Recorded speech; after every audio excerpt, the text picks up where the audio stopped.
घर तो गल्लां करनियां स्पीकरां अगे खलो के मिंबरां ते सौखियां ने, जदों बंदा अपनी मंजी थले डांग मारे ना पता उदों लगदा है, यानी अपना झिग्गा चोड़ होवे ते लोगां नूं दीन सिखाउंदा फिरे। हजरत जी अगर अल्लाह पाक ने तेनों मिंबर मुसल्ला माइक दे छड़े है, रब कोलों तन्हाई अंदर रो के डरिया कर, रोया कर रब अगे कि मैं लोगां नूं पिया दसना वा,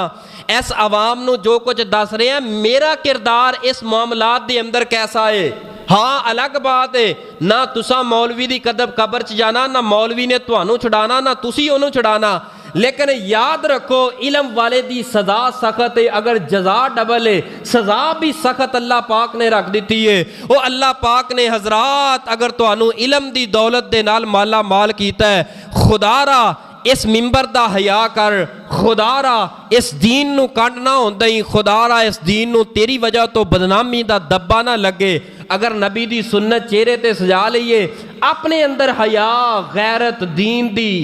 गैरत अपने अंदर पैदा कर।